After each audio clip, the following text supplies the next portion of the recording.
भगवती निशेष जाड्यापहं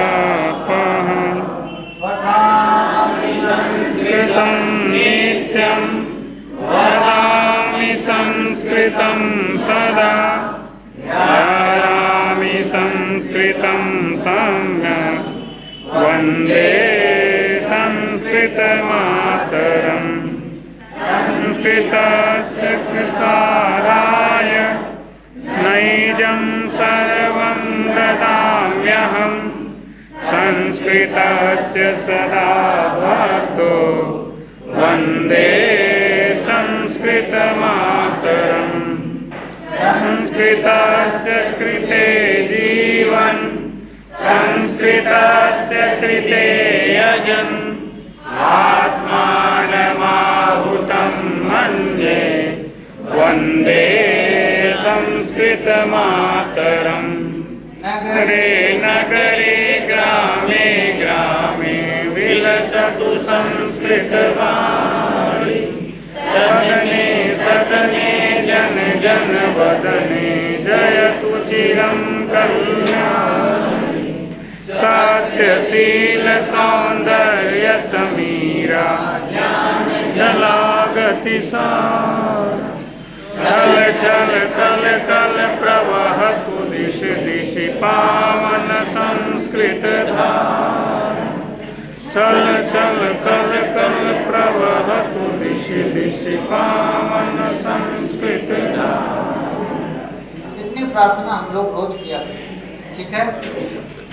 तो कल आप सरस्वती वंदना का अर्थ पढ़ के आए, पक्का?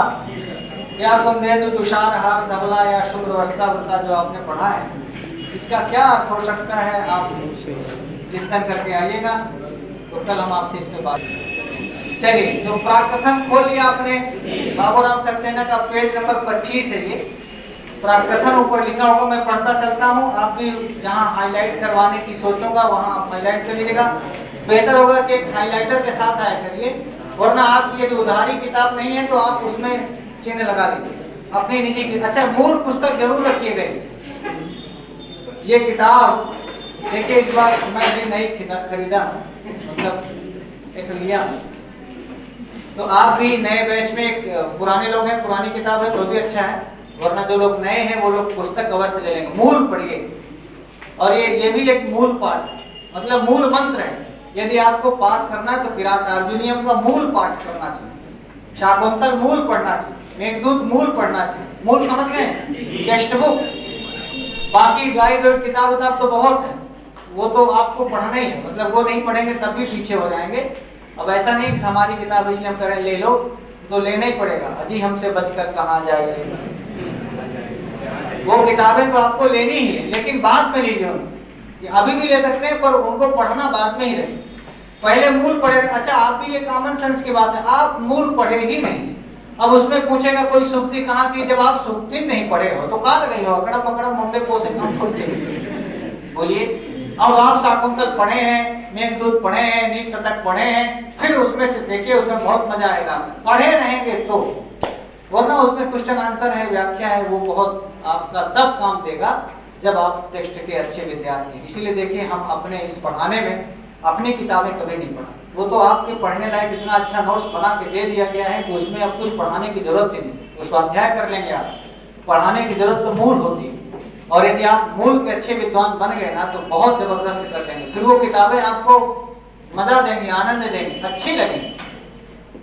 और रटने पर हम आपको कभी भी भरोसा नहीं करते हैं, ना मैं रटनाने पर भरोसा करता हूँ। कुछ चीजें जो बहुत अनिवार्य होंगी वो आप रटिए, वरना आप समझने पर ज्यादा फोकस करिए। और एक समझदार शिक्षक समझने पर ही भरोसा करता है। कोई ट्रिक ही नहीं देंगे, कोई ट्रिक वाला सिस्टम नहीं बताएंगे, सिस्टम वही बताएंगे जो शास्त्रीय सम्मत है और जो आपको मेहनत से आगे बढ़ना चाहिए। हमारे पास 4-5 महीने हैं और इन 5 महीनों में आप बहुत अच्छे से पढ़ सकते हैं बिना किसी शॉर्टकट के। चलिए, तो प्राकथन के इनमें ना पॉइंट दिया है इन्होंने। नंबर 1 लिखा होगा, देखिए, फिर 2 लिखा है, आगे पलटिए 26वें पेज पर, फिर नीचे देखिए 3 लिखा है, फिर 27वें पेज पर देखिए 4 नंबर लिखा है ना। तो 1 नंबर को पहले देखिए, व्याकरण शास्त्र का जितना विस्तृत और सूक्ष्म अध्ययन संस्कृत भाषा में हुआ है उतना अन्य किसी भाषा में नहीं। पूर्ण विराम लग गया होगा यहाँ पर, कोई समझने में दिक्कत तो नहीं। कहते हैं कि व्याकरण शास्त्र का जितना विस्तृत बड़े से बड़ा और सूक्ष्म से सूक्ष्म संस्कृत भाषा में जो हुआ है वो ना अंग्रेजी में हुआ, ना उर्दू में हुआ, ना फ्रेंच में हुआ, किसी भी दुनिया की भाषा में नहीं हुआ। देखिए हमारे यहाँ कितना छोटा सा छोटा भी सूक्ष्म से सूक्ष्म का मैं उदाहरण देता हूँ। आप ये देखिए कि हमारे यहाँ बताया गया कि आ 18 प्रकार का, ये कितनी गहराई की बात है। आ 18 प्रकार का, क्या अंग्रेज भी बताते हैं कि ए 18 प्रकार का है? नहीं। आ अलिफ का आ, उर्दू वाले बैठे होंगे तो समझते होंगे। आ अलिफ का आ कितने प्रकार का है? ये जो 18 प्रकार हम बताते हैं आ का, केवल आ का कि भाई ह्रस्व आ, दीर्घ आ, उदात्त आ, अनुदात्त आ, स्वरित आ, अनुनासिक आ, अननुनासिक आ, इतने ज्यादा, ये सूक्ष्म का उदाहरण है। इससे सूक्ष्म क्या हो सकता है? बोलिए, इससे सूक्ष्म भी कुछ हो सकता है? हम ये तक बताते हैं कि भैया का कहां से निकलता है। बोलो हाँ। चा का उच्चारण स्थान कहां से होता है? बाकी लोग देखो ABCD वाले बताते हैं कि ए कहां से निकलता है, बी कहां से निकलता है, डी कहां से निकलता है। सब कहेंगे मुंह से, मुंह से तो सबे निकलता है बे, मुंह में कहां से निकलता है? तो ये व्याकरण शास्त्र संस्कृत बताता है। तब हम कहते हैं आपको विसर्जन या नाम करना है। इसलिए केवल ये लाइन नहीं पढ़नी है आपको, यही जो मैं कहता हूं ना कि आपको कैसे समझना है, क्या विस्तृत और क्या सूक्ष्म। सूक्ष्म ये है कि हम आ के भी 18 भेद बता रहे हैं, ई के 18 भेद बता, हम कहते हैं 12 प्रकार का है और क्यों है ये भी बताते हैं। ए ओ आई ओ का 12 भेद होता है, क्यों है ये भी बता रहे हैं। सूक्ष्म अध्ययन देखो, ये सूक्ष्म है कि 18 प्रकार का कौन, और री आपस में सवरणी है तो 30 प्रकार का हो जाता है। कितना छोटे से छोटे अध्ययन में भी ह्रस्व आ भी होता है, दीर्घ आ भी होता है। मान लो आप हिंदी में जाएंगे तो हिंदी वाले क्या बताएं, छोटा आ बड़ा, उसके आगे आ खत्म। मान लो बहुत करेंगे तो प्लुत बता दें। इसके बाद ये आप ये देखेंगे, मैं हिंदी से कोई तुलना नहीं कर रहा हूँ। अच्छा मान लो हिंदी में जो कुछ है कि वो सब संस्कृत का ही है। हम तो माता और पुत्री का संबंध कहते हैं, और है भी, ये सारी दुनिया कहती है, सारे भाषा वैज्ञानिक कहते हैं, हिंदी वाले भी कहते हैं कि भाई हमारी माँ है संस्कृत। तो महातारी का कुछ गुण बिटिया में चला जाए तो कोई बड़ी बात है। बोलिए हाँ।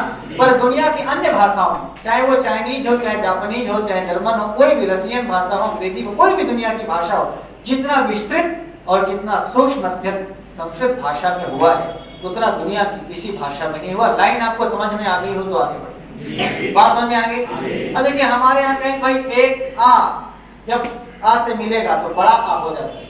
ये वर्णों के मेल को हम संधि में पढ़ते हैं।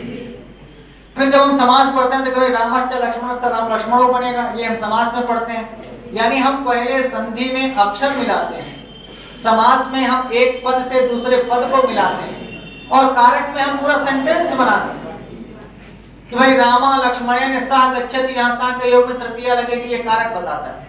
तो मैंने सेंटेंस, अब देखिए कितना विस्तार है। छोटे से हम लोगों ने शुरू किया, संधि में हम केवल वर्ण मिला रहे थे, समास में हम एक शब्द को दूसरे शब्द से मिला रहे थे। राज्ञा पुरुषा में राज्ञा अलग पद है, पुरुषा अलग पद है, फिर समास करते थे, राजपुरुषा बनाते हैं। तो पद से पद मिलाने की प्रक्रिया संस्कृत में, अक्षर से अक्षर मिलाने की प्रक्रिया संस्कृत में, सेंटेंस को एक सेंटेंस एक किसमें तृतीया लगेगी, कहाँ चतुर्थी लगेगी, किधर पंचमी लगेगी, सप्तमी कहाँ लगेगी, षष्ठी कहाँ लगेगी, प्रातिपदिकार्थ में कौन विभक्ति लगेगी, कर्म में कौन विभक्ति लगेगी, कर्ण में कौन विभक्ति लगेगी, सेंटेंस क्या बनेगा, क्रिया कैसी होगी, कर्ता कैसा होगा, कर्म कैसा होगा, संप्रदान कैसा होगा, इसका भी हम अध्ययन करते, पूरा सेंटेंस बनाते कारक में। बोलिए हाँ। फिर हम एक शब्द से दूसरा शब्द बना लेते हैं। व्याकरण का मतलब हुआ ग्रामर, और वैयाकरण का मतलब हुआ ग्रामेरियन ना भाई। अब देखिए व्याकरण से हम लोग प्रत्यय लगा के वैयाकरण बना लेते हैं, जन शब्द से तल प्रत्यय लगा करके जनता बना लेते हैं। बोलिए, पठ धातु में हम तुमुल लगा देते हैं तो पठितुम बना लेते हैं, ता लगा करके पठिता बना लेते हैं। बोलिए, अनियर लगा के पठनीयम बना लेते हैं, बना लेते हैं कि नहीं, पाठा बना लेते हैं, पाठका बना लेते हैं, पठितुम बना लेते हैं, पठितवान बना लेते हैं, पठिता बना। धातु एक, धातु केवल पठ है, इसी पठ धातु से हम लोग प्रत्यय लगा के, ये मैं सूक्ष्म और विस्तार की बात कर रहा हूँ, कितना सूक्ष्म अध्ययन और कितना विस्तार अध्ययन। विस्तृत अध्ययन भी देखना हो तो भी संस्कृत के व्याकरण में देखें, या सूक्ष्म अध्ययन देखना तो भी संस्कृत व्याकरण में ही देखें। उदाहरण के साथ आपको समझ में आ गया। लाइन बाबूराम सक्सेना ने एक ही लिखी, उसका विस्तार से आपको समझा दिया। फिर अगली लाइन जो आपके पूछने लायक है परीक्षा में, कि व्याकरण को सांग वेद का मुख बताया गया। सांग वेद समझ गए? वेद अंग सहित, सांगम मतलब अंग सहितम। तो वेद के अंग कौन है? सांग का मतलब ऋग्वेद, यजुर्वेद, सामवेद, अथर्ववेद तो वेद है, और वेद अंग सहित उनको हम वेदांग कहते हैं। वेदानाम अंगानि वेदांगानि। तो जो वेदों के अंग हैं वो कितने हैं? 6 हैं ना, शिक्षा कल्प, निरुक्त, छंद, व्याकरण कल्प इत्यादि।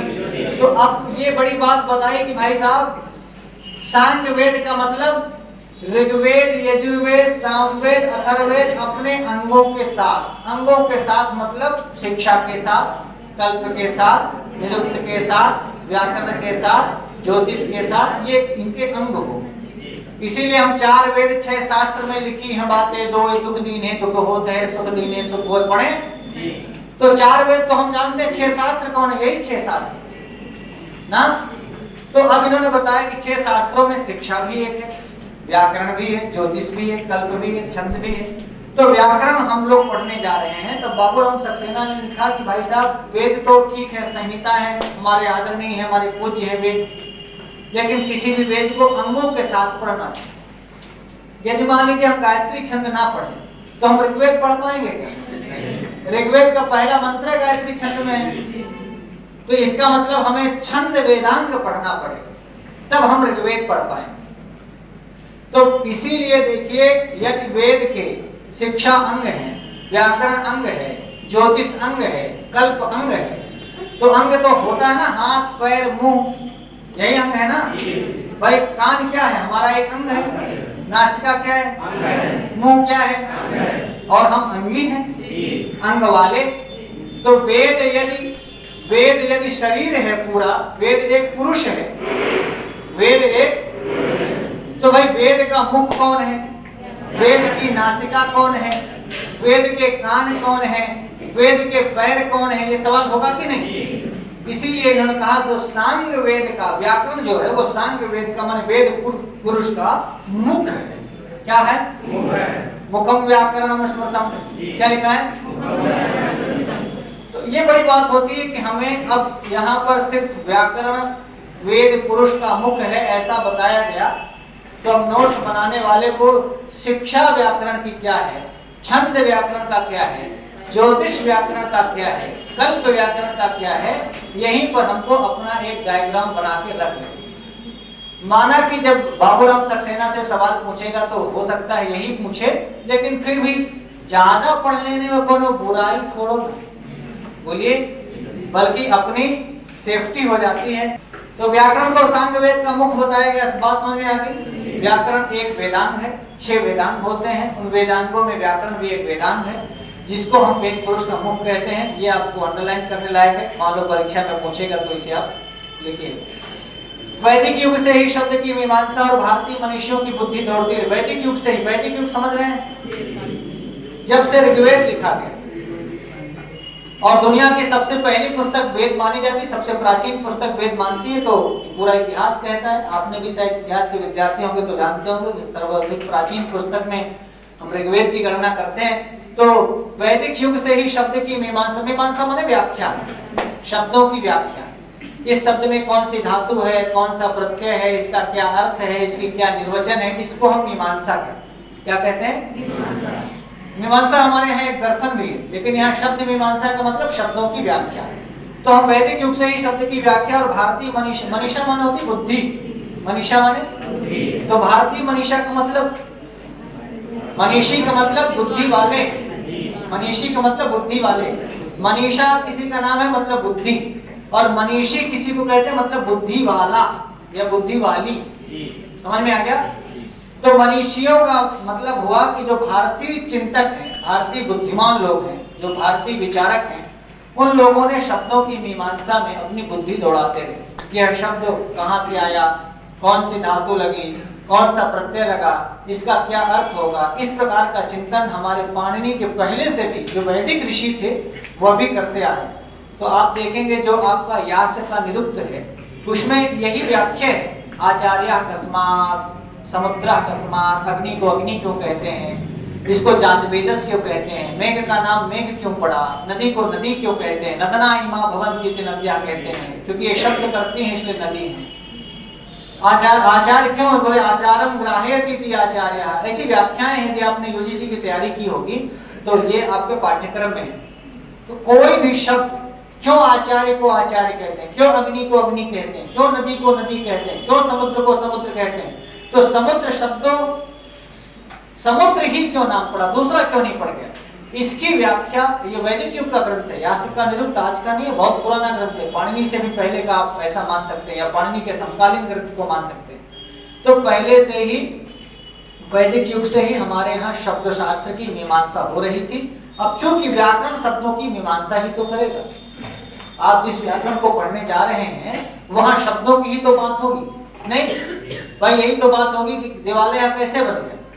तो आप देवस से आलया में समास करेंगे तो देवस से आलया में समास करके षष्ठी तत्पुरुष करके देवालय बन गया, तो देवालय एक शब्द ही तो है। फिर आप संधि में जाएंगे तो देव और आलय करेंगे, फिर देव के बाद से आ है और आलया में आ है, तो आकाश वर्ण दीर्घा से देवालय बनेगा। तो ये वाले चिंतन कहाँ हो रहा है, व्याकरण में। तो देवालय कैसे बनेगा, शिवालय कैसे बनेगा, कर्ता कौन है, कर्म कौन है, कर्ण कौन है, कौन सी विभक्ति लगेगी, धातु कौन सा है, प्रत्यय कौन सा है, तुमुल प्रत्यय लगेगा कि त्वा लगेगा, कित्ता लगेगा कि क्षत्रिय लगेगा कि शानच लगेगा कि तद्धित का प्रत्यय है कि स्त्री प्रत्यय है, शब्द क्या बनेगा, लिंग कौन सा होगा, ये सब किसका शास्त्र है, शब्दों की ही तो बात हो रही है। भाई बालक से आपने टाप लगा के बालिका बनाया, तो जो बालिका बना वो क्या है, शब्द ही तो है। पट धातु से तुमुल लगा के पठतुम बनाया, ये क्या बना, शब्द ही तो है। यथा और शक्ति में समास करके आपने यथाशक्ति बनाया समास से, ये क्या है। तो शब्द की मीमांसा ही तो व्याकरण कर रहा है, चाहे संधि से कर रहा हो, चाहे समास से कर रहा हो, चाहे कृदंत से कर रहा हो, चाहे तद्धित से कर रहा हो, किसी से भी, लेकिन फाइनली तैयार शब्द ही हो ना। इसीलिए कहा कि अब देखिए भारतीय मनुष्यों की बुद्धि दौड़ती रही, उच्चारण पर विचार करने वाले वेदांत शिक्षा के प्रतिपादन के लिए प्रातिशाख्यों की रचना हुई। अब कभी कभी आपसे पूछ लेगा कि भाई देखिए शब्द बनाने का निर्माण प्रक्रिया व्याकरण करता है, पर उच्चारण कैसे किया जाए इसके लिए वेदांत और शिक्षा क्या है। तो ये जो एक हम लोग शिक्षा दीक्षा ले रहे हैं ये शिक्षा नहीं, हमारे यहाँ शिक्षा वेदांत है, और जो उच्चारण शास्त्र पर पूरी तरह से डिपेंड है, कैसे किस अक्षर को बोला जाए। आप देखते हैं क्यों उदात्त अनुदात्त और स्वरित की प्रक्रिया वेदों में आपने देखी हो। किसी वैदिक को आपने ऐसे ऐसे मंत्र पढ़ते देखा हमसे मत सोचो कि हम पढ़े, हमसे नहीं बनता, पर ऐसा हमने देखा। ये क्या, ये उदात्त, ये अनुदात्त है, जब ऐसे ऐसे करते हैं तो ये स्वरित है। तो ये क्या, ये उच्चारण शास्त्र है, किस अक्षर को हम उदात्त बोलें, किसको अनुदात्त बोलें, किसको स्वरित बोलें, ये उच्चारण शास्त्र की प्रक्रिया है। कब किसको जोर से बोलें, कब धीमा बोलें, कब तेज बोलें, तो पूरा उच्चारण शास्त्र के लिए हमारे यहाँ एक वेदांग लिखा गया जिसको हम शिक्षा वेदांग कहते हैं। और शिक्षा वेदांग के पहले भी हर वेदों का प्रातिशाख्य हुआ करता है। ऋग्वेद प्रातिशाख्य, कात्यायन प्रातिशाख्य, शौनक प्रातिशाख्य। जो लोग यूजीसी की तैयारी किए होंगे वो सब इसको पढ़े होंगे मतलब कौन किस वेद का प्रातिशाख्य है, ये भी एक सवाल पूछता है। तो प्रातिशाख्य भी शिक्षा की ही तरह ऐसे ग्रंथ हैं जो वेदों के किस मंत्र को, किस छंद को, किस अक्षर को किस प्रकार से बोला जाए, इसकी शिक्षा जो देते थे वो वेद काल में प्रातिशाख्य थे और आजकल प्रचलन में शिक्षा। इसीलिए देखिए पाणिनि शिक्षा आपको पढ़ाया जाता है। तो पाणिनि शिक्षा हो चाहे नारदी शिक्षा हो, कोई भी शिक्षा ग्रंथ हो, या केवल शिक्षा हो, शिक्षा ग्रंथ कभी आप पढ़े होंगे, नहीं पढ़े तो पढ़ लीजिएगा, जिसमें वो लोग भी अक्षर बताते हैं, कौन सा अक्षर होगा, कहाँ से उच्चारण होगा, कितने प्रकार के वर्ण होते हैं, कितने स्वर हैं, कितने व्यंजन हैं, किसका उच्चारण कहाँ से किया जाए। तो एक तरह से पूछ लेगा कि उच्चारण शास्त्र पर विचार करने वाला वेदांग है या शिक्षा किस पर विचार करता है, उच्चारण पर। इस प्रकार के छोटे छोटे सवाल हैं जो आपसे परीक्षा में मान लो पूछ लेंगे, तो आप पढ़ते भी चलिए और अपने क्वेश्चन नोट करते चलिए अथवा हाईलाइट करते चलिए कि किस प्रकार के सवाल आपसे पूछे जा सकते हैं। और वैदिक काल में शिक्षा की तरह कौन से ग्रंथ लिखे जाते थे, प्रातिशाख्य लिखे जाते थे। क्या लिखे जाते थे, देखिए शाखा पहले ना वेदों की शाखाएं होती थी, ये शौनक शाखा है, ये जाजल शाखा है, ये बौद्ध शाखा है, सुना है ऐसा, वेद शाखा। तो शाखम शाखम प्रति प्रातिशाख्य, प्रत्येक शाखा के प्रातिशाख्य हुआ करते, इसीलिए इन ग्रंथों को प्रातिशाख्य कहते हैं। सौनक शाखा का प्रातिशाख्य अलग होगा, जाजल शाखा का प्रातिशाख्य अलग होगा, बाष्कल शाखा का प्रातिशाख्य अलग होगा। वेदों की ऋग्वेद की कई सारी शाखाएं हैं, शुक्ल यजुर्वेद की भी शाखाएं हैं, सामवेद की तो हजारों हजार शाखाएं हैं, ऐसा लिखा मिलता है। तो प्रत्येक शाखा के अलग अलग प्रातिशाख्य हुआ करते थे, इसीलिए प्रातिशाख्य वेदों से जुड़े हुए ग्रंथ हैं जो उच्चारण शास्त्र हमें सिखाया करते हैं। एक तरह से ऐसा कह सकते हैं कि शिक्षा और प्रातिशाख्य एक ही टाइप के ग्रंथ हैं, बस प्रातिशाख्य वेदों की उच्चारण शिक्षा पर विशेष बल देता है, और शिक्षा भी वेदांग है तो निश्चित रूप से वेदों से ही जुड़े होंगे, पर शिक्षा सामान्य लोक व्यवहार में भी प्रचलन में आते हैं। अब इसके उपरांत व्यास मुनि ने शब्द निरुक्ति संबंधी महत्वपूर्ण ग्रंथ निरुक्त प्रस्तुत किया। तो इस एक ही लाइन है, व्यास का रचा हुआ ग्रंथ निरुक्त, जो शब्द निरुक्ति बताता है, निर्वचन बताता है। कि जैसे अभी हम आपसे चर्चा कर रहे थे कि ये समुद्र का नाम समुद्र क्यों पड़ा, अग्नि को अग्नि क्यों कहते हैं, आचार्य को आचार्य क्यों कहते हैं, मेघ को मेघ क्यों कहते हैं, जातवेदस को जातवेदस क्यों कहते हैं, इस प्रकार का विवेचन व्यास मुनि कहाँ करते हैं, कहाँ करते हैं। मन नहीं लग रहा क्या मैडम, किताब लेके आए थे। कोई आदमी यहाँ वहाँ भटकेगा तो मेरी नजरें पहचान लेती हैं, तो बेहतर होगा यदि आप इधर उधर भटकना हुआ करें तो पीछे बैठा, तो हमारी नजर पड़ जाएगी तो हम धीरे से बोल देंगे, हो सकता है थोड़ा आपको बुरा भी लगे। तो एक है ना हितम मनोहारी और मनोहारी, तो या तो आप हितकारी वचन मान करके चुप हो जाते थे, वरना मन लगाए। ठीक है, माना कि सबकी बहुत तरह की दिक्कतें होती हैं, हो सकता है कोई मानसिक दिक्कत हो, बेहतर होगा कि यदि आप किसी लव प्रसंग में ना पड़े तो बड़ी दिक्कत होगी 4-6 महीने, या फोन करके उनसे कह लीजिए कि ऐसा 6 महीना बाद फोन करा, चश्मा वाले भैया, कि अच्छा होगा आपके जीवन के लिए। ज्यादा डिस्टर्बेंस उधर ही से होता है, फोन कहे नहीं आया, कहाँ बिजी था, हम फोन किए तो आया काहे नहीं, और जब हम फोन नहीं करेंगे, अच्छा ये कहते हैं कि फोन नहीं करेंगे और मन वहीं लगा रहता है, बड़ा अजीब। अब हमसे नहीं पूछ रहे कि सर आपको कैसे पता है, 400-500 मरीज हमारे पास ही। इसके उपरांत व्यास मुनि ने कौन सा ग्रंथ लिखा, और जिसमें क्या बताइए, शब्द निरुक्ति। शब्द निरुक्ति समझ में आया, प्रत्येक शब्द का ये अर्थ है तो क्यों है, ऐसा ही आप कभी निरुक्त पढ़िएगा। जो यूजीसी की तैयारी कितने लोग किए हैं इसके पहले हाथ, तो आपने निरुक्त को देखा कभी पढ़ा, तो उसमें इसी प्रकार की चर्चा है शब्दों का, ये अर्थ है तो क्यों, सवाल भी करते हैं और उसका जवाब भी देते हैं।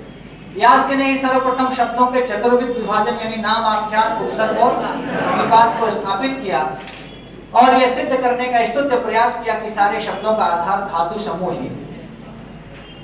बात समझ में आ गई। 4 प्रकार से शब्दों का विभाजन किया। व्यास ने सबसे पहले ये बताया दुनिया को कि भाई साहब कोई भी शब्द 4 प्रकार का हो सकता है। शब्द जो है, जैसे हमारे संस्कृत में शब्द होंगे तो कुछ नाम शब्द होंगे, कुछ आख्यात होंगे, और कुछ उपसर्ग होंगे, और कुछ नाम माने वही संज्ञा सर्वनाम सब ये नाम शब्द हैं। आख्यात माने क्रिया, तो भाई या तो संज्ञा सर्वनाम विशेषण विशेष ये इस प्रकार के पद होते हैं। आख्यात माने पठति, लिखति, लभते, सेवते, पठ्यते, लिखते, ये आख्यातज हैं सब। और उपसर्ग आप परपरा, अपसम, अनुभ जानते हैं। और निपात जैसे हा, वही, इप, चिप, इस तरह के जो बीच बीच में ऐसे शब्द आते हैं जिनको हम अव्यय कह सकते हैं, आप अव्यय कह लीजिए। तो अब इतने ही शब्द तो होते हैं भाई, ये तो संज्ञा सर्वनाम विशेष विशेषण जिनको हिंदी में बोलते हैं उनको हमारे यहाँ नाम बोल दिया गया, और फिर क्रिया शब्द होते हैं जिनको हम आख्यात बोल दिए, और उपसर्ग और निपात, इसी में सारा शब्द आ गया। तो व्यास ने ही सबसे पहले ये बताया कि भाई साहब किसी भी भाषा में, संस्कृत भाषा की बात कर रहे हैं, संस्कृत भाषा में 4 ही प्रकार के आपको शब्द मिलेंगे। कुछ नाम शब्द मिलेंगे, कुछ आख्यात मिलेगा, कुछ उपसर्ग मिलेगा, और कुछ कर लेंगे इसको। सवाल क्या पूछेगा, मान लो पूछे तो क्या पूछेगा,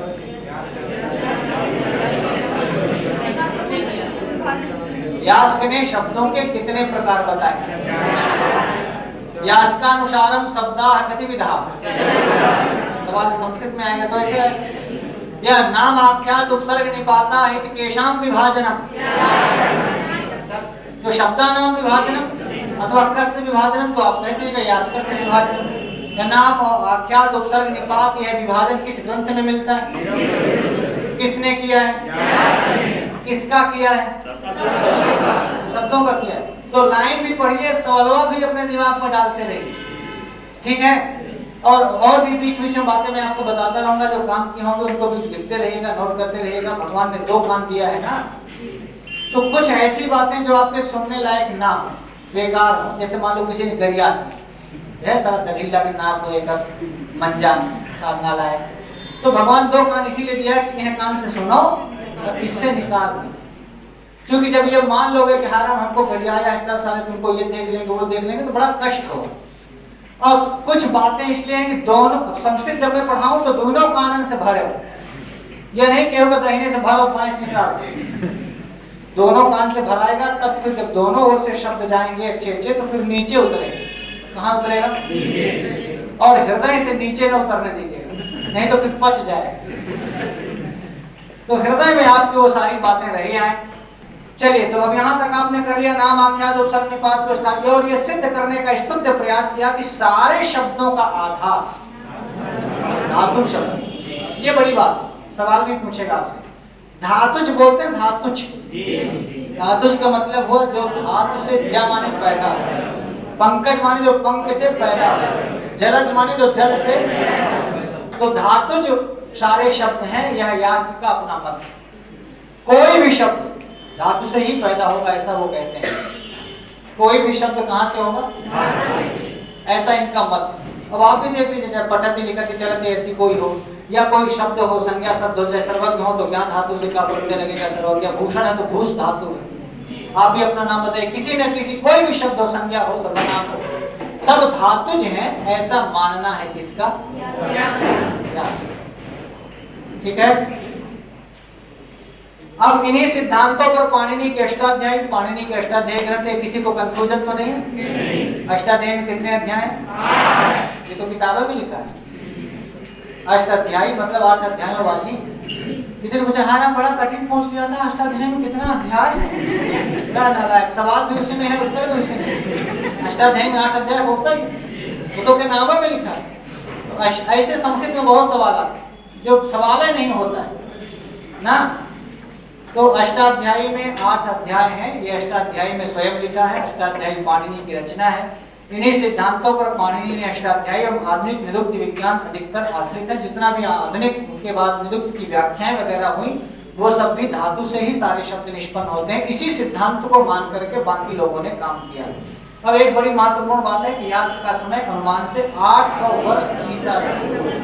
ये नोट करने लायक है, हो सकता है आपसे परीक्षा में पूछ ले। मैं पेपर बनाता तो यहाँ से जरूर पूछता, यद्यपि यहाँ से बहुत सवाल पूछे नहीं जाते, पर पूछना चाहिए ऐसा मुझे लगता है। तो ये यास्क का अनुमानित समय है 800 वर्ष ईसा। कर लेंगे इसको। ईसा पूर्व का मतलब समझ गया? अभी 2020 चल रहा, ये ईसा के बाद का, जब से ईस्वी सन शुरू हुआ, 1 2 3 4 5 6 ऐसे 2018 2019 2020, ये 2 महीने बाद 2021 आएगा। माने 2020, यानी ऐसा कह सकते हैं कि 1900 साल बीत गए हैं ईसा के बाद। बोलिए हाँ, 20वां चल रहा है ना, 20वां भी 1 2 महीने बीत जाएगा। अथवा मान लीजिए कि बीत गया तो 2020 साल बीत गए, और 800 साल और पहले, ईसा के 800 साल। आप समझ में आई बात? 2020 और 800 साल और पहले ईसा जब से ईस्वी सन शुरू हुआ, तब से ईस्वी सन शुरू हुआ तो 2020 साल बीत गए, और 800 साल और आगे जाओ। इतना अनुमानित समय है, ये भी कोई एक्यूरेट समय नहीं है, पर अनुमानित समय है कि तब याद कर रहे होंगे। और संस्कृत जगत में बहुत सारा चीज अनुमान पर है, चाहे वो कालिदास का समय हो, चाहे बहुत सारे कवियों का समय, सब अनुमानित ही है। ऐसे ही यास्क का समय, लेकिन आपको लिखना वही है जो बाबूराम सक्सेना लिखे। क्यों? क्योंकि हमारे पाठ्यक्रम में नामजद इस पुस्तक को रखा है। नामजद समझ गए? एक होता है नामजद रिपोर्ट। नामजद रिपोर्ट जानते हैं?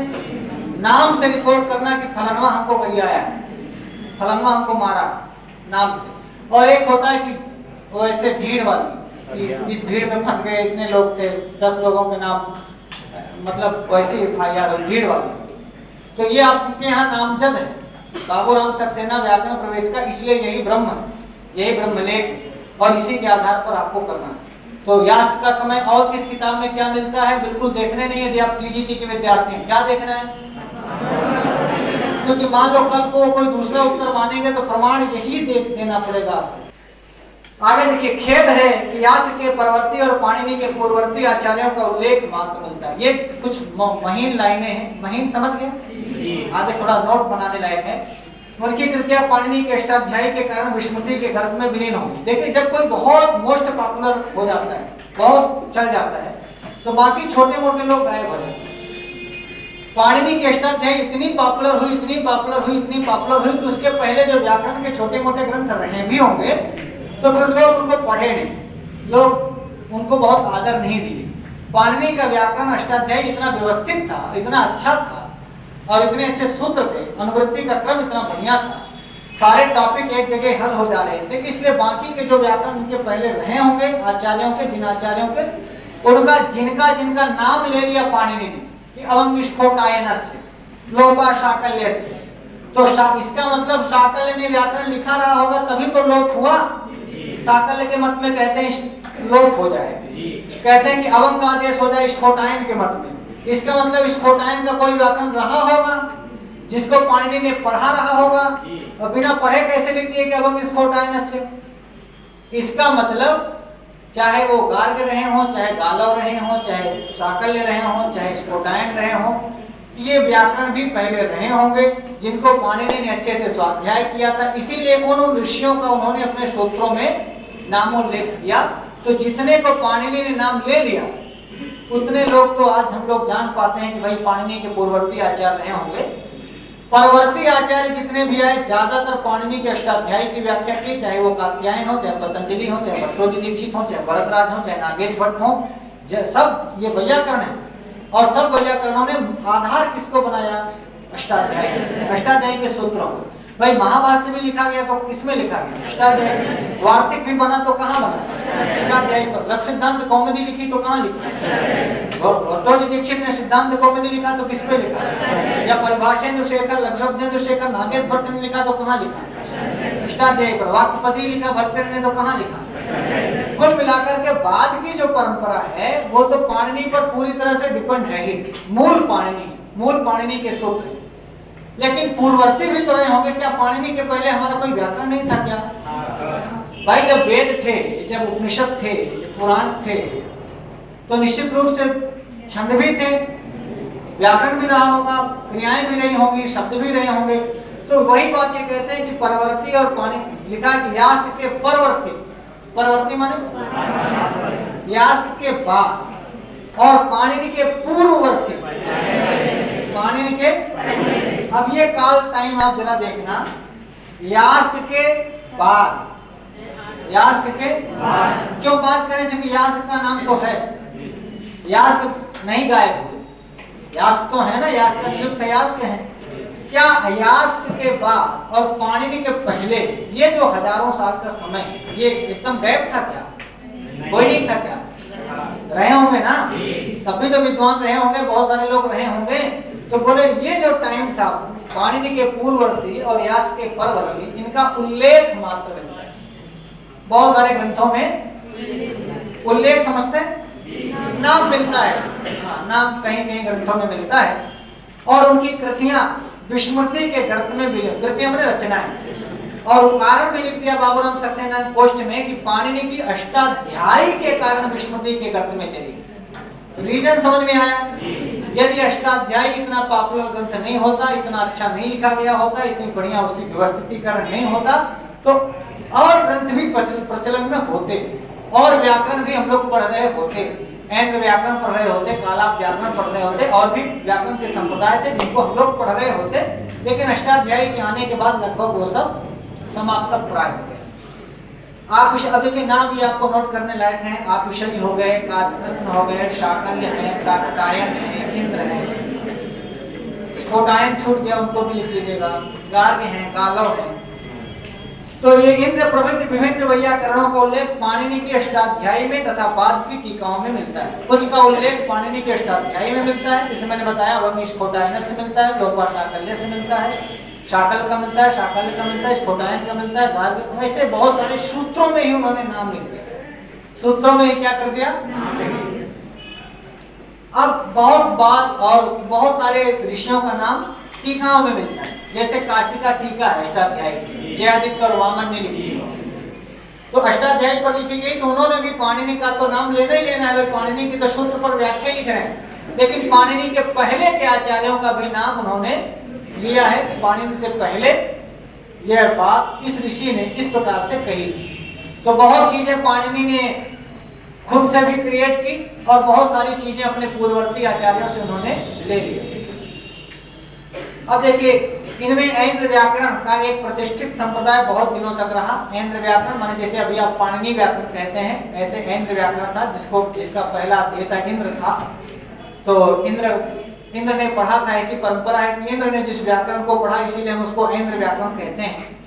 और इनका अनुसरण चीनी यात्री वेनसांग, इतिहास के विद्यार्थी जो लोग होंगे जानते होंगे, चीनी से एक यात्री आया था चीन से, जिसको वेनसांग कहते हैं। और एक तिब्बत का इतिहासकार था तारानाथ। जिस तिब्बत की लड़ाई लड़ी जा रही है अभी, जिस तिब्बत को चीन कहता है कि मेरा है मेरा है।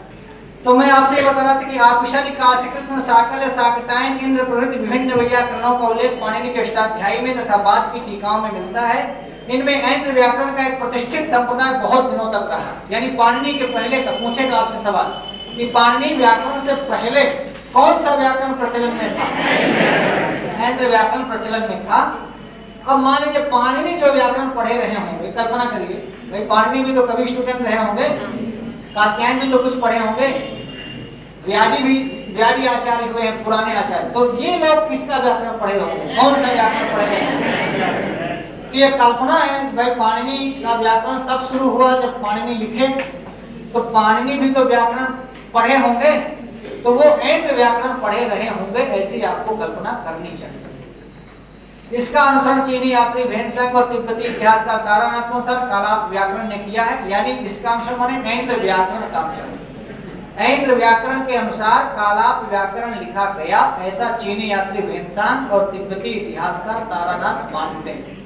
यानी ऐन्द्र व्याकरण की सत्ता थी किसके पहले? पाणिनि व्याकरण के पहले। और उसी पाणिनि व्याकरण नहीं बल्कि ऐन्द्र व्याकरण के आधार पर कालाप व्याकरण लिखा गया, ऐसा चीनी यात्री वेनसांग मानते हैं। पूछ लेगा कि चीनी यात्री वेनसांग के अनुसार कालाप व्याकरण ने किसका अनुसरण किया था? ऐन्द्र व्याकरण। या ऐन्द्र व्याकरण के आधार पर कौन सा व्याकरण लिखा गया, ऐसा कौन लोग मानते हैं? चीनी यात्री वेनसांग और तिब्बती इतिहासकार। बात समझ आई? क्वेश्चन कैसे पूछा जा सकता है? तो पढ़ना भी है और प्रश्नों को हमें ध्यान से सुनते चलना। अब डॉक्टर बर्नेल का नाम याद रखिएगा।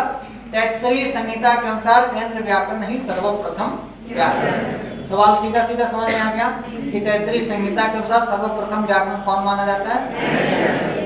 कौन सा? ठीक है। और दूसरा कि डॉक्टर बर्नेल ने इस मत की पुष्टि करने के लिए, किस मत की? कि पहला व्याकरण ऐन्द्र व्याकरण है। इस मत की पुष्टि करने के लिए प्राचीनतम तामिल व्याकरण, जो तमिल भाषा है हमारे यहाँ तमिलनाडु की, तो तामिल व्याकरण जिस व्याकरण का नाम है तोल्काप्पियम। क्या है? एक बार सवाल पूछा था शायद इंटरव्यू में कि तोल्काप्पियम किस भाषा का व्याकरण? क्या लिखेंगे? अब प्राचीन भाषा है, तमिल भी आजकल की भाषा नहीं है, बड़ी प्राचीन, संस्कृत के टक्कर की भाषा है, प्राचीन भाषा। तो प्राचीनतम लिखा है, प्राचीन नहीं, सबसे प्राचीन तामिल व्याकरण तोल्काप्पियम की ऐन्द्र व्याकरण से समानता दिखलाई और ये मत स्थापित किया है कि ऐन्द्र व्याकरण ही सर्वप्रथम है और इसका अनुकरण करके ही कातंत्र तथा अन्य व्याकरणों की रचना। कातंत्र भी एक व्याकरण है, कालाप भी व्याकरण है, पाणिनि व्याकरण है, ऐन्द्र व्याकरण है। तीनों ने तुलना की, सबसे प्राचीन व्याकरण लिया कि कौन सा? तोल्काप्पियम, जो तमिल भाषा का व्याकरण था। डॉक्टर बर्नेल विदेशी विद्वान है। और एक तरफ रखा ऐन्द्र व्याकरण। ऐन्द्र व्याकरण माने संस्कृत का व्याकरण। तो संस्कृत का व्याकरण जो ऐन्द्र व्याकरण था और तमिल का व्याकरण जो तमिल भाषा का था, उन्होंने ये तुलना करके बताई कि भैया कौन वाला व्याकरण पहले का, पुराना कौन? तो क्या डिसाइड किया उसने? ऐन्द्र व्याकरण बोले तो संस्कृत का व्याकरण ना। तो एक तरह से मोटी मोटी भाषा में कहें तो संस्कृत व्याकरण का जो ऐन्द्र व्याकरण संप्रदाय था उससे, और उसके टक्कर का व्याकरण था तमिल, जो भी बहुत प्राचीन माना जाता है। तो इन दोनों में ज्यादा पुराना कौन है, इसकी तुलना की डॉक्टर बर्नेल ने। फिर उन्होंने ये सिद्ध किया कि भैया संस्कृत वाला व्याकरण ही तमिल व्याकरण तोल्काप्पियम से ज्यादा पुराना है। यानी तमिल भाषा का जो तोल्काप्पियम नाम का व्याकरण था वो संस्कृत भाषा का जो ऐन्द्र व्याकरण से तुलना की। भाई पाणिनि व्याकरण तो ऐन्द्र के बात था ना, इसलिए पाणिनि व्याकरण से तुलना नहीं हुई। इसके पहले का जो व्याकरण ऐन्द्र व्याकरण था उससे उन्होंने तुलना की कि इन दोनों में कौन पहले का है। तो ये सिद्ध हुआ, डॉक्टर बर्नल ने ये सिद्ध किया कि ऐन्द्र व्याकरण ही सबसे पुराना और सबसे पहला व्याकरण है, और ऐन्द्र व्याकरण बोले तो संस्कृत का व्याकरण। ठीक हो गया। और इसका अनुसरण करने के बाद फिर इसी के अनुसरण पर कातंत्र व्याकरण लिखा गया, या अन्य व्याकरण संप्रदाय जितने भी बाद में लिखे गए सब ऐन्द्र व्याकरण को देख करके ही लिखे गए। वररुचि और व्याध इसी व्याकरण के संप्रदाय के थे। वररुचि जान गए, कात्यायन वार्तिककार, वार्तिक लिखने वाले। देखिए कात्यायन व्याकरण जो है पाणिनि के व्याकरण से व्याकरण थोड़ी हुई। कोई आदमी पाणिनि के सूत्रों में कमी बता रहा है तो वो बिना पढ़े बता रहा है। आप बताइए कितना पढ़े लड़े रहे हो। किसी की बुराई करना, या क्षमा कीजिएगा बुराई हम वार्तिक को नहीं कह रहे हैं, आपको सिर्फ ये बताते हैं जैसे इन्होंने कहा कि भाई कुल्यास्य प्रयत्नम सवर्णम, फिर उन्होंने कहा कि नहीं रिली वर्णी और पिता सावर्णियम अच्छे। बोलो हाँ। अब री और री आपस में सवर्णी है ये तो पाणिनि ने बताया ही नहीं। पाणिनि के अनुसार तो री का उच्चारण स्थान मूर्धा ऋतुरसानाम मूर्धा और री का ऋतुरसानाम दंता। तो ल्यास्य प्रयत्नम सवर्णम कहता है कि जिनका उच्चारण स्थान और अभ्यंतर प्रत्यय समान हो वही सवर्णी होगा। तो इस नियम के अनुसार तो री और री कभी सवर्णी होगा ही नहीं, और री और री की सवर्णता आवश्यक है नहीं, बहुत सारे शब्द बनेंगे ही नहीं। तो मेरा मतलब सिर्फ ये है कि जितने इसीलिए हम लोग त्रिमुनि व्याकरण मानते हैं। हम जितना आदर पाणिनि का करते हैं उससे कम आदर कात्यायन का नहीं करते।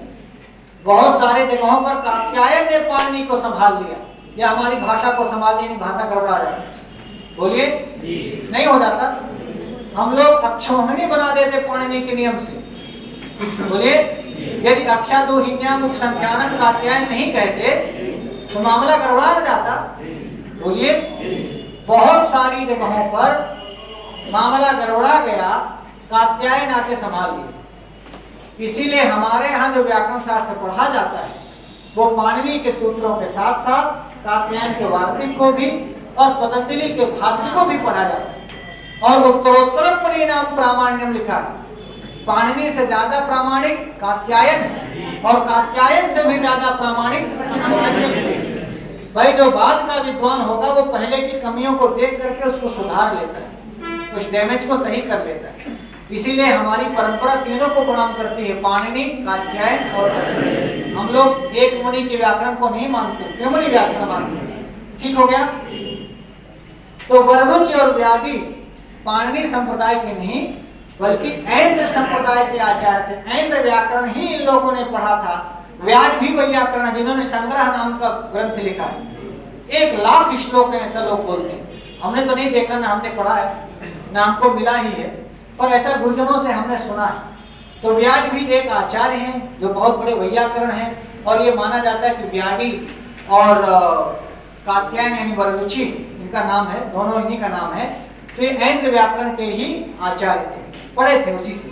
ऐन्द्र व्याकरण की मुख्य विशेषता यह है कि इनकी परिभाषाएं पाणिनि की परिभाषाओं की तरह जटिल और प्रौढ़ नहीं है। समझ गए, जटिल और प्रौढ़ समझते हैं। पाणिनि की व्याकरण का जो संज्ञा है, जैसे उपधा संज्ञा हुआ, टी संज्ञा हुआ, गुण संज्ञा हुआ, भू संज्ञा हुआ, धातु, ये सब संज्ञाएं हैं।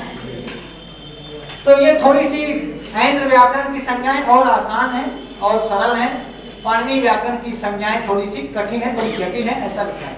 संभवतः ऐन्द्र के बाद यानी ऐन्द्र व्याकरण के बाद कम से कम 2 और संप्रदाय पाणिनि के पूर्व प्रवर्तित हुए होंगे, ऐसा आधुनिक विचारों का मानना है। समझ में आ गया? कर लेंगे इसको।